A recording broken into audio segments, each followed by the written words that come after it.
Topic है don't disappear from law field में। तो हम आपसे पहला सवाल ये करना चाहेंगे कि आप इस फील्ड में कैसे एंटर हुई, क्या मोटिवेशन थी, क्या इंस्पिरेशन थी आपकी। ये कितनी खतरनाक सी फील्ड है ये माइंडसेट हम लोगों ने क्या बना लिया है कि अक्सर पेरेंट्स जो होते हैं ना बच्चों को बस यही कहते हैं कि डॉक्टर बन जाओ, इंजीनियर भी बन जाओ या इस तरह के किसी फील्ड में चलो लेक्चरर बन जाओ। बट इस तरह के फील्ड से बहुत खौफजदा हैं लोग। अपने तो जो यंगस्टर्स हैं, जो फ्रेश फ्रेश लॉयर हैं, आप अब वो अपने आप को कैसे वहां पे मनवाएं कि हमारे अंदर भी वो क्वालिटी है कि हमें भी अच्छे केस मिलने चाहिए। अलिफ अल्लाह रता दिल मेरा, मैनू बेदी खबर न काई, बेपड़िया कुछ समझ न आवे, लज्जत अलिफ दी आई। ऐन ते गैन दा फर्क न जाना, ऐन ते गैन दा फर्क न जाना, एह गल अलफ समझाई, बुलिया कौल अलफ दे पूरे, जेहड़े दिल दी करन सफाई। नहमदु व नसल्ली अला रसूलिहिल करीम, अम्मा बाद फ़ाउज़ु बिल्लाहि मिनश शैतानिर रजीम, बिस्मिल्लाहिर रहमानिर रहीम। अस्सलाम वालेकुम नाज़रीन, आप लोग देख रहे हैं break the barriers with Alishba Ahmadyai, जहाँ पे हर मंडे हम लाइव आएंगे with different topic with different guest, ताकि हम यंगस्टर्स को उनकी लाइफ के बैरियर्स को तोड़ने में मदद कर सकें। तो हमारा आज का टॉपिक है don't disappear from law field. जैसा कि हम जानते हैं कि काफी यंगस्टर्स लॉ के फील्ड में एंटर होना चाहते हैं, लेकिन मायूस है कि शायद आगे स्कोप नहीं है, और जो ऑलरेडी एंटर हो चुके हैं वो परेशान है कि शायद मैंने गलत फैसला किया, कुछ और कर लेता। तो आज हमारे साथ गेस्ट मौजूद हैं advocate of high court Rimsha Ali Zaidi, जो आपको इस मायूसी की हालत से निकालेंगी। अस्सलाम वालेकुम रिमशा आपकी। वालेकुम सलाम। कैसी हैं आप? ठीक हैं? मैं बिल्कुल ठीक, अल्लाह का शुक्र। आप सुनाए कैसी हैं। हाँ, अल्लाह का शुक्र है, मौला का करम है। तो रिमशा आपकी, फर्स्ट ऑफ ऑल हमारे लिए 30% मोटिवेशन तो हमें यहाँ से मिल गई कि एक वुमेन हमारे सामने बैठी हैं जिनके कदम इस फील्ड के ऊपर जमे हुए हैं, और वो इस फील्ड में बखूबी अपना किरदार अदा कर रही हैं। तो हम आपसे पहला सवाल ये करना चाहेंगे कि आप इस फील्ड में कैसे एंटर हुई, क्या मोटिवेशन थी, क्या इंस्पिरेशन थी आपकी। अच्छा, ये आपने बहुत अच्छा सवाल किया और बहुत ज़्यादा इंटरेस्टिंग भी है। मेरी स्टोरी ये है कि मेरे ज़्यादातर फैमिली में जो है वो डॉक्टर्स हैं। मेरी जो बहन है उम्मे फरवा, उसे भी आप शायद जानती होंगी, डिबेटर हैं वो जी भी, डॉक्टर हैं, उन्होंने भी एमबीबीएस किया है। तो मैं उनसे बड़ी हूँ, I am the eldest one. लेकिन यह है कि मुझे डॉक्टर बनने का बिल्कुल शौक नहीं था, और हमारी फैमिली में ज़्यादातर डॉक्टर्स हैं। तो बचपन से यही सुना था कि जी डॉक्टर बनना है, डॉक्टर बनना है, डॉक्टर बनना है। जी लेकिन यह है कि मेरा बिल्कुल इंटरेस्ट नहीं था। तो मैट्रिक तक तो मुझे समझ ही नहीं आता था कि मैं क्या करूं। और फिर इसी तरह मैंने इंटर कर लिया प्री मेडिकल से, लेकिन उसके बाद मैंने अपने अब्बू से बोला टेस्ट नहीं देना है। तो फिर मेरे अब्बू ने पूछा कि फिर क्या करोगी। तो मैंने ना, और मैंने उसके साथ साथ बीए कर लिया इंटर के बाद। और टीचिंग मैंने की है 4 साल पूरे। तो उसके बाद ये हुआ कि फिर मेरे अब्बू जो थे वो दुबई में थे, और उनसे मेरी मैसेजेस पे बात होती थी मैसेंजर पर। तो फिर मेरे अब्बू ने मुझे बोला कि में लड़की जो है उसका पढ़ा लिखा होना बहुत जरूरी है, और एटलीस्ट मास्टर्स तो किया हुआ ही हो, मतलब। तो फिर जी उन्होंने बोला कि आप ऐसा करो कि आप लॉ की फील्ड में चली जाओ, या तो फिर आप सीएसएस की तैयारी करो। तो ऑब्वियसली सीएसएस बहुत ज्यादा मुश्किल था, तो फिर मैंने कहा कि अच्छा ठीक है। अच्छा, बीए में मैंने पॉलिटिकल साइंस पढ़ी थी, तो उससे मुझे थोड़ा इंटरेस्ट हुआ था पॉलिटिक्स और लॉ की तरफ ना। तो फिर खैर मेरा एडमिशन हो गया एसएम लॉ कॉलेज में। और मैं ये बताती चलूं कि इंटर तक मैं बिल्कुल नॉर्मल स्टूडेंट थी, यानी कि बी ग्रेड इस तरह का आता था मेरा। ठीक है, मैं बिल्कुल सच सच अपनी कहानी बता रही हूँ आज। और फिर ये है कि लेकिन जब मैं गई एसएम लॉ कॉलेज में, तो फिर मुझे इतना इंटरेस्ट डेवलप हुआ, और मेरे अब्बू की इतनी सारी उम्मीदें थी, कुछ कर लो तुम भी, बहनें इतनी ज्यादा वो हैं, तो आपने उनका ख्वाब इंटेलिजेंट भी हैं। पूरा करना था। हाँ, तो मुझे उनका ख्वाब भी पूरा करना था कि हाँ भाई मेरा भी कोई नाम हो, या मैं भी कुछ अच्छा करूं। तो फिर जब मैंने एसएम लॉ कॉलेज जाना शुरू किया, तो वहां पे हमारी एक स्पीकिंग की क्लास होती थी, जिसमें हमें जो है वो स्पीच करनी होती थी। और टॉपिक जो है वो इस तरह के होते थे कि मैन डोमिनेटिंग सोसाइटी और इस तरह ना। तो फिर ये हुआ कि जब मैंने वो क्लास ली ना, तो मुझे थोड़ा बोलने का शौक हुआ। तो फिर उसमें यह है कि फिर मुझे लोग पहचानने लगे और हमारे क्लास में स्टार्टिंग में 400 स्टूडेंट्स थे। मतलब 400 स्टूडेंट्स की क्लास होती थी और जिसमें सिर्फ 30% लड़कियां थी और बाकी 70% लड़के थे। तो उसमें जाके डाइस पे बोलना बहुत बड़ी बात होती थी। तो इस तरह फिर वाकई। सब मुझे पहचानना शुरू हो गए कि अच्छा ये रिमशा है जो कि अक्सर स्पीकिंग क्लास में आ जाती है। फिर लाइब्रेरी में इंटरेक्शन ठीक है। हुआ तो इस तरह मुझे इंटरेस्ट हुआ। तो फिर तो फिर मेरी फाइनली फर्स्ट ईयर में एलएलबी के फर्स्ट ईयर में मेरी पहली दफा फर्स्ट डिवीजन आई लाइफ में। माशाल्लाह। ईयर में भी फर्स्ट डिवीजन आई, थर्ड ईयर में भी फर्स्ट डिवीजन आई, ओवरऑल मेरी फर्स्ट डिवीजन आई। क्योंकि मुझे इतना इंटरेस्ट डेवलप हो गया था। तो एक छोटा सा मैसेज मैं इसके साथ ही रेलेवेंट करके, क्योंकि इससे रेलेवेंट है, वो मैं देना चाहूंगी कि आप जो है वो फील्ड ढूंढें जिसमें आपको इंटरेस्ट हो। क्योंकि आपको इंटरेस्ट हो, बिल्कुल। हर बंदे को अल्लाह ताला ने एक अलग तरह की इंटेलिजेंसी दी है। जरूरी नहीं है जी। कि जो अच्छा लिख सकता हो वो अच्छा रीड भी कर सकता हो, और जो अच्छा हम्म। लिसनर हो वो अच्छा राइटर भी हो। तो इस तरह मैंने ये नोट किया कि हाँ, जो पॉइंट्स वगैरह मैं बनाती हूँ वो मेरे जहन में रह जाते हैं और वो मैं आराम से वो जो कन्वे कर चीज आप लेती में हूँ। है। हाँ, तो हम्म। मैं वो आराम से कन्वे कर लेती, आम तरीके से समझ जाते हैं। तो इस वजह से फिर मुझे लॉयर बनने का शौक हुआ और फिर वो मैंने परसू किया। फिर आप जब इस फील्ड में आई तो आपको किन मुश्किलात का सामना करना पड़ा, जिस तरह हमारे वो टैबू है ना कि भी खतरनाक सी फील्ड है ये एक। देखें, खतरनाक तो मैं कहूंगी कि पाकिस्तान में सारी ही फील्ड खतरनाक है, क्योंकि हमारा जो मुल्क है वो बिल्कुल। तरक्की याफ्ता नहीं है बल्कि तरक्की की तरफ गामजन है। तो हर चीज ही यहाँ पे मुश्किल है। इवन के डॉक्टर को भी बहुत सारी मुश्किलात का सामना करना पड़ता है। आप बिजनेस करें, बिजनेस एडमिनिस्ट्रेशन पढ़ें, उसमें भी सीएसएस आप करें, उसमें भी। तो मतलब सिर्फ ये कहना कि लॉ की फील्ड बिल्कुल। मुश्किल है, तो ऐसा नहीं है। सारी ही फील्ड्स मुश्किल है, सब में ही मेहनत करनी पड़ती है और वही आगे जाता है जो मेहनत करता है। तो फिर यह है कि बिल्कुल। विमेन्स के लिए, खास तौर पे फीमेल्स के लिए, हर जगह ही आपको पता है कि थोड़ा मुश्किल होता है सरवाइव करना और बिल्कुल। अपना नाम बनाना, बहुत सारे मेल जेंडर में, मतलब। तो इस वजह से ऐसा ही हुआ कि मैंने जो है वो फर्स्ट ईयर के बाद से सेकंड ईयर से अपनी प्रैक्टिस स्टार्ट कर ली थी। वो इस तरह की थी कि मैंने इंटर्नशिप कर ली थी एक सीनियर एडवोकेट के पास। तो मैं, क्योंकि मैंने कभी भी कोर्ट सही। नहीं देखा था, तो मैं सेकंड ईयर से कोर्ट जाना शुरू हो गई थी।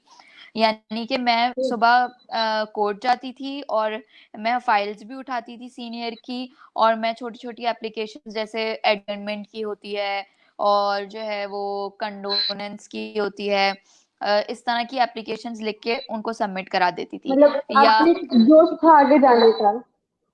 बस मुझे बहुत था कि मैं देखूं,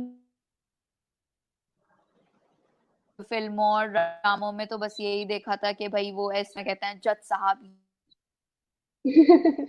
बिल्कुल, बट भी नहीं रियल लाइफ होता, बहुत अलग होती है, प्रैक्टिकल रियल लाइफ में लाइफ ऐसे नहीं है। करता है कि उसकी आवाज सिर्फ जज को आती है, पीछे बैठे हुए लोगों को भी अक्सर नहीं आती। तो ये ड्रामे वगैरह तो बहुत ओवर एग्जिजरेट कर देते हैं सिचुएशन को। तो ऐसा बिल्कुल भी नहीं होता। तो खैर, मैंने सेकंड ईयर से प्रैक्टिस स्टार्ट कर दी। फिर मुझे और ज्यादा, तो मैं सुबह कोर्ट जाती थी और दिन में हमारी 4 से 7 यानी 4 to 7 क्लासेस होती थी एसएम लॉ कॉलेज में। तो फिर वो मैं लेती थी। तो मैं यूनिफॉर्म भी मैंने पहनना शुरू कर दिया था। और लेकिन मैं कोट नहीं पहनती थी, क्योंकि कोट जो है वो अलाउड नहीं होता, जो कि इंटर्न नहीं होता है उसको।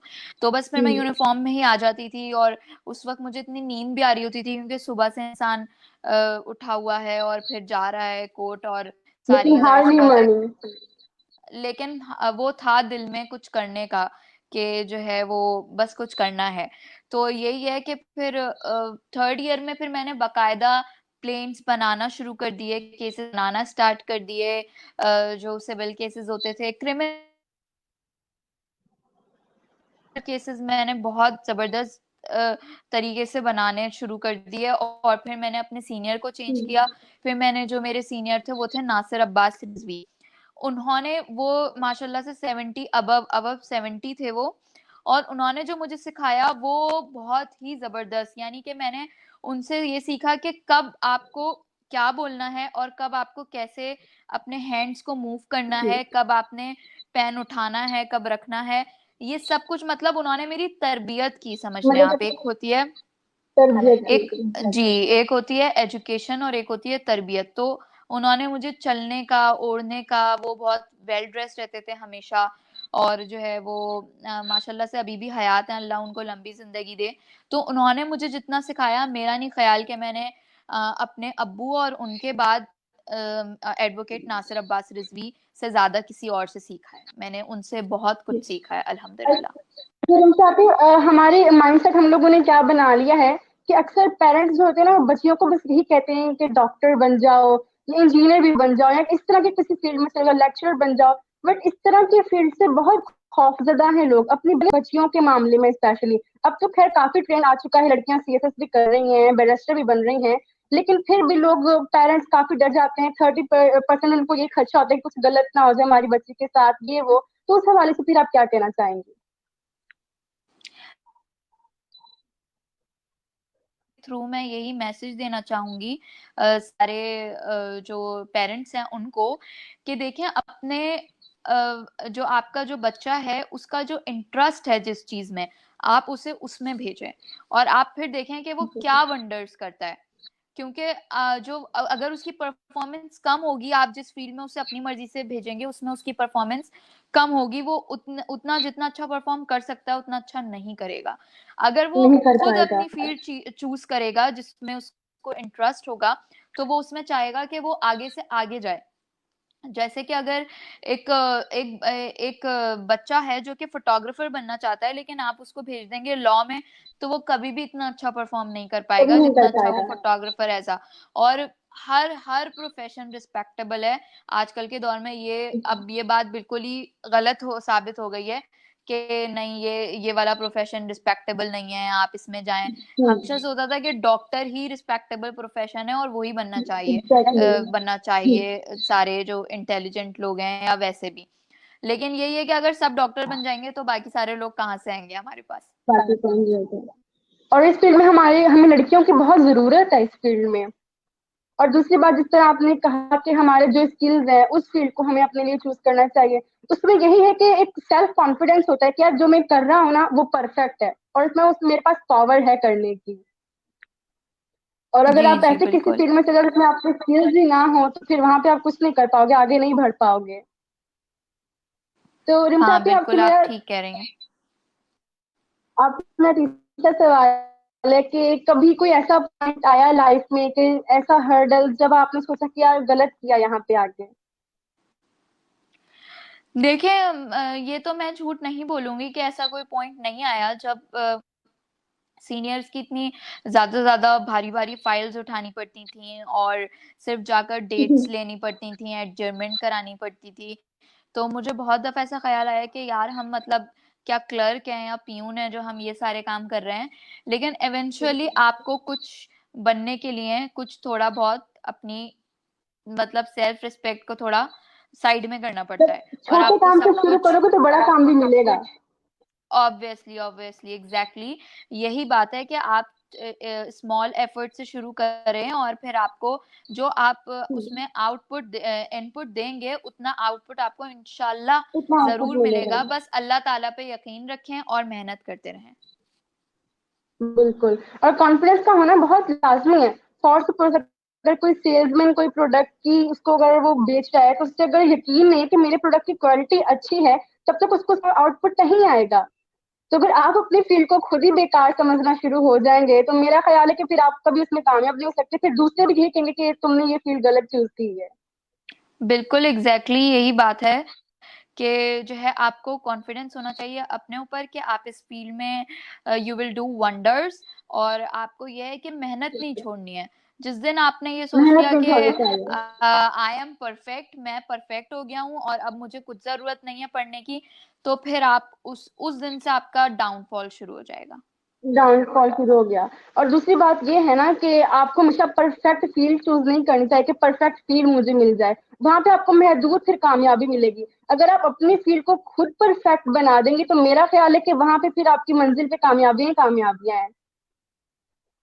बिल्कुल एग्जैक्टली आपको मैं बताऊं कि माशाल्लाह से मुझे 5 साल हो गए हैं इस फील्ड में अभी तक, और मैं हाई कोर्ट एनरोल्ड हो गई हूँ। लेकिन अभी तक जो है वो मैं अपने बोलने के तरीके पर और प्रोनाउंसिएशन पर काम करती हूँ। मैं इंग्लिश की अच्छी इंटरेस्टिंग। वोकैबुलरी पढ़ती हूँ। मतलब इसमें कोई शर्म की बात नहीं है। अगर आप बिल्कुल। वोकैबुलरीज याद करते हैं, अगर आप इडियम्स याद करते हैं, अगर आप उर्दू और अपनी बेहतर बनाना चाहते हैं, तो इसमें ये बताने में कोई किसी को कोई दिक्कत नहीं होनी चाहिए। मुझे जिंदगी पढ़ने के का नाम सीखने का है।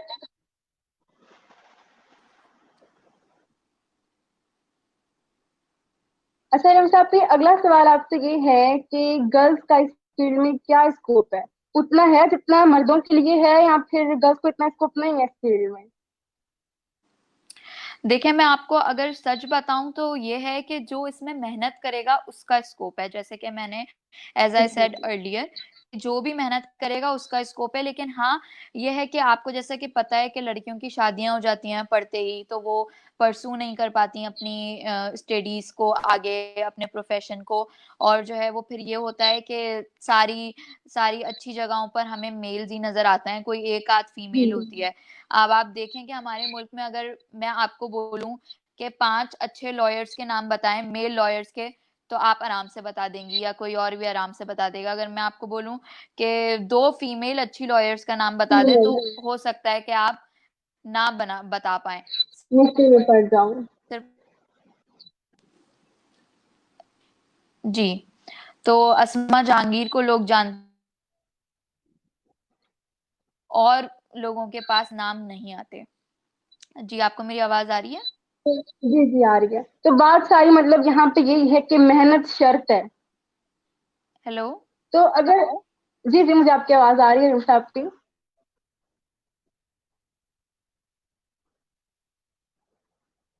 मेरे ख्याल में नेटवर्क प्रॉब्लम कर रहा है। तो नाज़रीन, हम लोग बात कर रहे थे कि आप लोग को जिस फील्ड में भी जाएं, तो कामयाबी के लिए मेहनत शर्त है।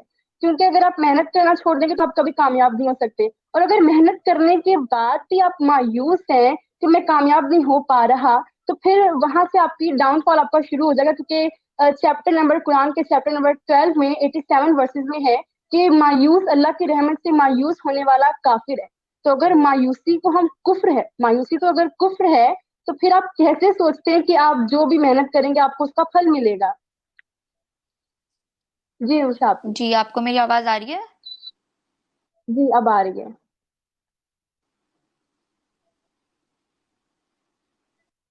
जी उषा आपकी डिस्कनेक्ट हो गए हैं दोबारा से। अच्छा, आप लोगों को कोई भी सवाल है रूसाफी से करना है, आप लोगों ने एलएलबी की फील्ड के हवाले से, तो आप लोग करें, तो हम आपको लास्ट 15 मिनट्स में रिप्लाई करने की जरूर कोशिश करेंगे।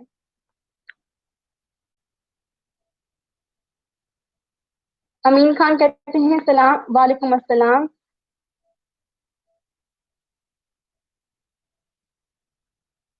मुजीब अहमद वालेकुम अस्सलाम।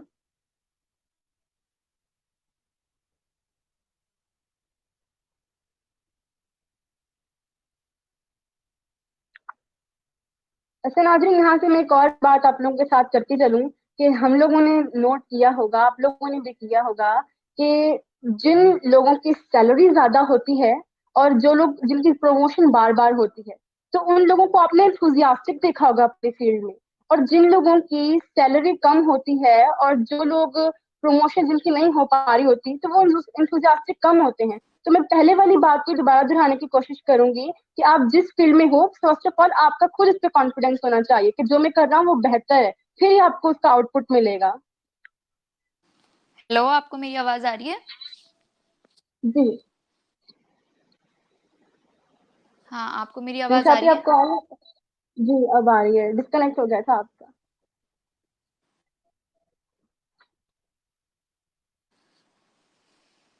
जी जी साथी, हम अपने अगले सवाल की तरफ बढ़े।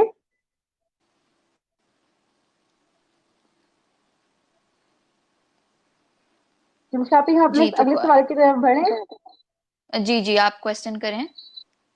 जी, तो मैं कहना चाह रही हूँ कि ये जो हम लोगों ने टॉपिक ये रखा है कि मायूस हैं जो स्टूडेंट्स एलएलबी की फील्ड से, उनके लिए हम लोगों ने टॉपिक रखा है, ये शो उनके लिए हमने रखा है।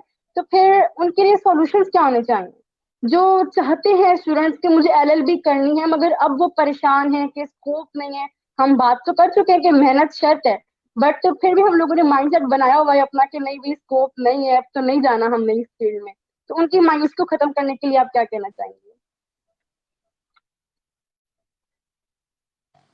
देखें, मैं आपको बताऊं कि आपको अब मैं आपको ये बताती हूँ कि आप अगर कोई फीमेल इस उसमें है फील्ड में, तो वो क्या क्या कर सकती है इसके अंदर, ठीक है, ताकि और फीमेल जो आना चाहती हैं उनका इसमें इंटरेस्ट डेवलप हो और मजीद।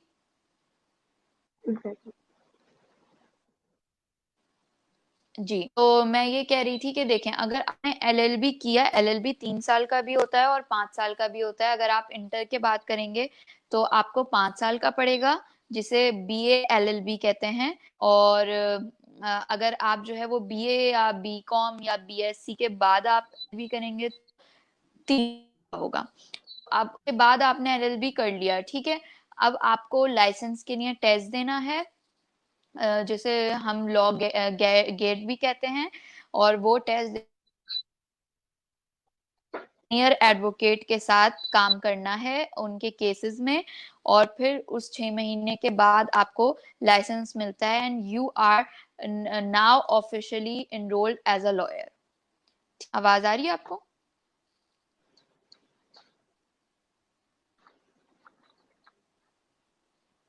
जी, आपको मेरी आवाज आ रही मुमता है? पे। जी जी आ रही है। आप कंटिन्यू रखिए अपनी बात को।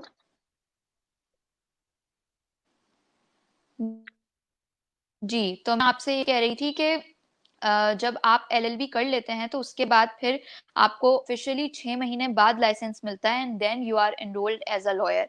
तो फिर आप अपने छोटे छोटे केसेस स्टार्ट कर सकते हैं, ठीक है, जैसे कि सब मिनिमल जो केस होता है, सबसे छोटा केस हमें जिसे कहते हैं वो खुला का होता है। खुला का केस हो गया, फैमिली केसेस हो गए, और रिकंसिलिएशन का केस हो गया। तो ये छोटे केसेस आप स्टार्ट करना शुरू करें।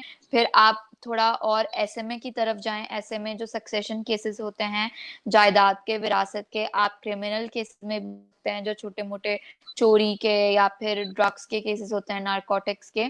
तो आप पढ़ना शुरू करें और वो केसेस आप लेते रहें। किसी के साथ आप पार्टनरशिप, या अगर आप किसी सीनियर को ज्वाइन किया हुआ है तो वो तो फिर बेस्ट है, वो आपकी रहनुमाई कर सकते हैं, ठीक है।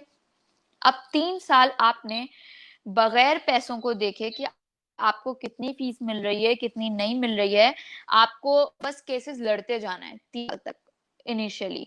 बस आप जो मेहनत आपको केस करनी मिले है। और आपको लगता है कि हाँ ये मैं कर सकती हूँ, तो आप वो केस करें। 3 साल बाद, मतलब इस फील्ड को आंखें बंद करके 3 साल देने पड़ेंगे, और 3 साल बाद आपकी जो रेपुटेशन बनेगी असल में वो होगी। कंपनीज भी अप्रोच करेंगे कि आप हमारे लीगल एडवाइजर बन जाएं। आप किसी बैंक के भी legal adviser, if you are enrolled, आप अपनी जब आप अपना कर रहे होंगे प्रैक्टिस, तो ये 2 साल बाद आप हाई कोर्ट एनरोल्ड, तो आप जैसे ही हाई कोर्ट एनरोल्ड होते हैं तो फिर आपके लिए चांसेस डेवलप होना शुरू हो जाते हैं, क्रिएट होना शुरू हो जाते हैं। फिर आपको बैंक बैंक्स में भी आप एप्लीकेशंस देते हैं एज अ संडे को। मैं कहती हूँ कि अखबार हर किसी को पढ़ना चाहिए। अब भले सोशल मीडिया का दौर है, लेकिन संडे का जी। न्यूज़पेपर हर किसी को देखना चाहिए। उसमें बहुत सारी वैकेंसीज आई हुई होती हैं। तो आप बैंक में भी एज अ लीगल एडवाइजर लग सकते हैं, आप किसी कंपनी में भी लीगल एडवाइस सकते हैं।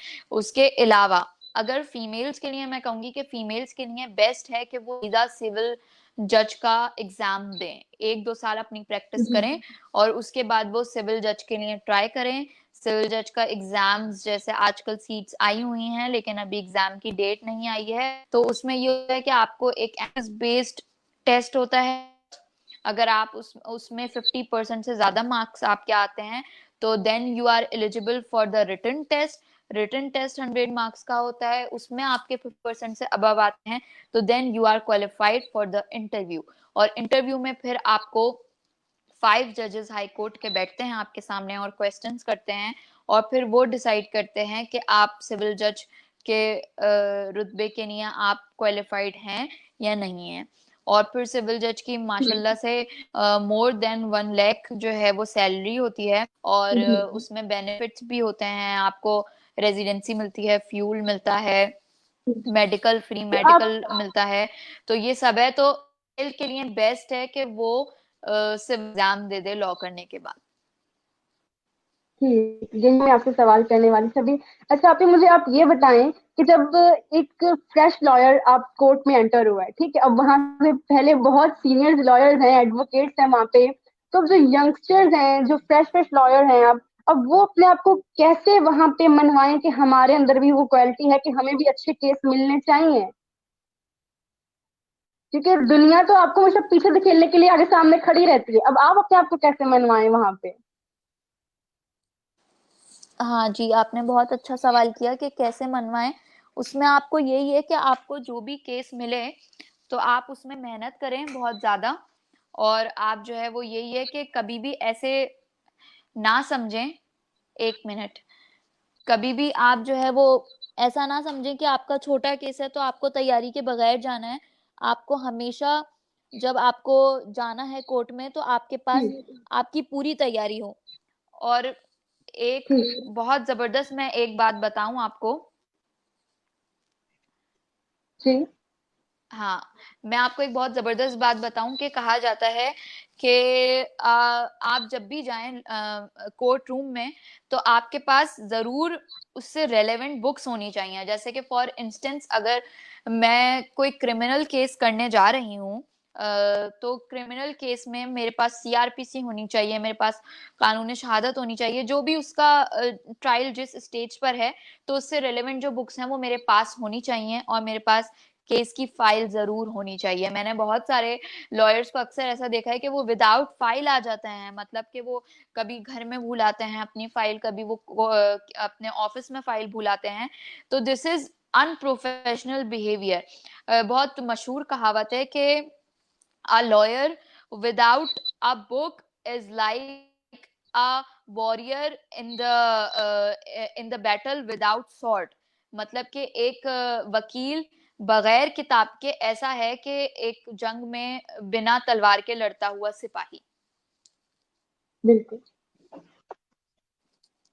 तो बुक जो है वो समझें कि हमारी लाइक अ स्वॉर्ड है, क्योंकि अच्छा लॉयर बनने के लिए ये जरूरी है कि आपको ये ना पता हो कि कौन से सेक्शन में क्या बात की गई है, या आप रट्टाफिकेशन लगा लें कि जनाब ये 400 सेक्शन है तो ये सारे मुझे याद है। नहीं, आपको पता होना चाहिए कि मुझे अगर मेरा ये वाला पॉइंट है तो ये मुझे किस बुक में मिलेगा और कहाँ जी, मिलेगा, बस आपको ये पता मतलब होना ओवर चाहिए। कॉन्फिडेंट ना हो। जी, ओवर कॉन्फिडेंस तो हमेशा ही समझें कि जो ओवर कॉन्फिडेंट इंसान होगा वो हमेशा आपको मार गिराएगा, मार खाता है। अच्छा रेवती, आप क्या कहना चाहेंगी, जो गर्ल्स के लिए कौन सा डिपार्टमेंट बेस्ट है? रिपीट कीजिएगा अपना क्वेश्चन।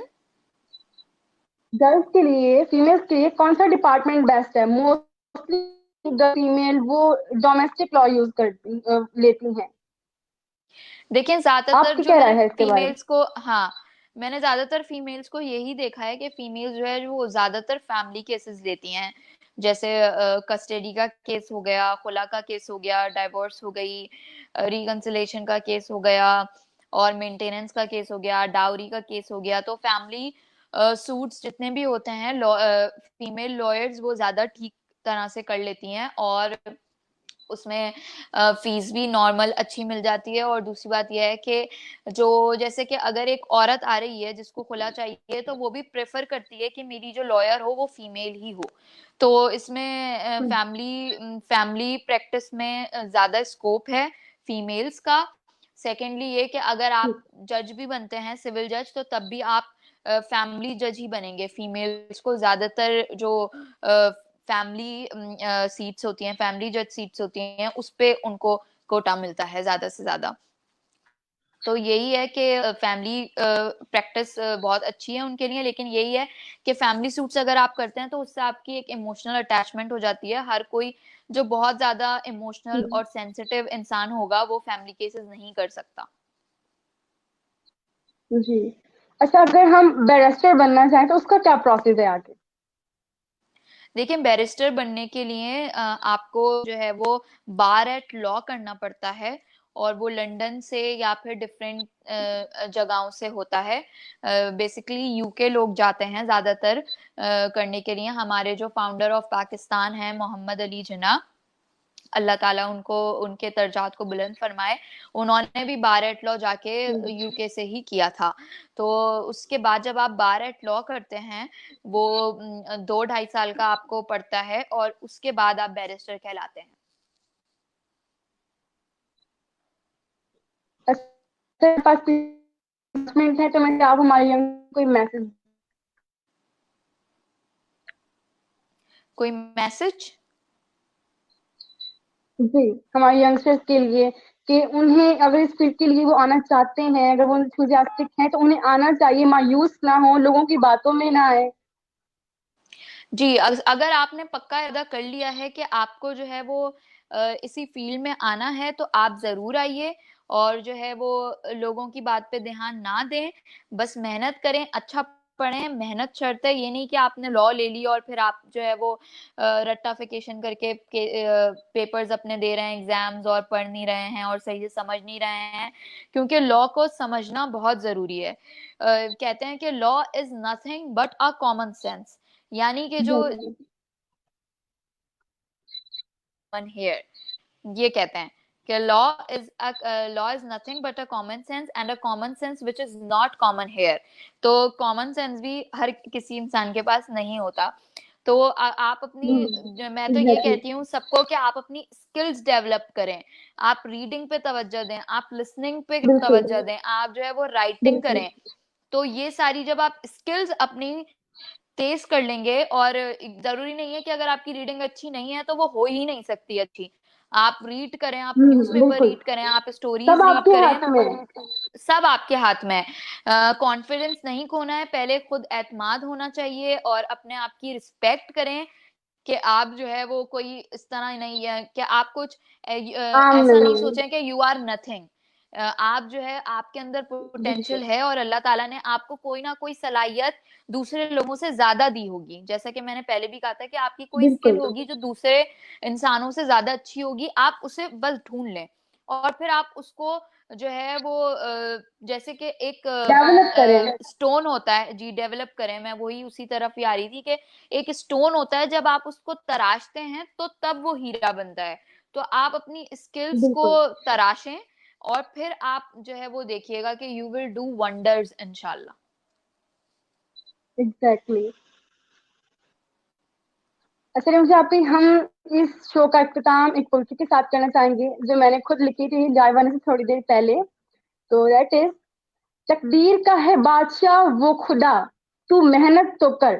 तकदीर का है बादशाह वो खुदा, तू मेहनत तो कर। अगर ख्वाब देखते हो ऊंची उड़ानों के, तो फिर थोड़ा सब्र बिखर। अगर चाहते हो कि चमके सितारा तुम्हारा भी, अगर चाहते हो कि चमके सितारा तुम्हारा भी, तो क्यों मायूस हो ए बंदे, डटा रहे और आगे बढ़। इंशाल्लाह मुलाकात होगी अगले मंडे पे आप लोगों के साथ। तब तक के लिए अल्लाह हाफिज। बहुत शुक्रिया मुशाफी, आपने अपना कीमती वक्त हमें दिया, बहुत इंस्पिरेशन हमें मिली, बहुत मोटिवेशन हम लोगों को मिली। बहुत शुक्रिया।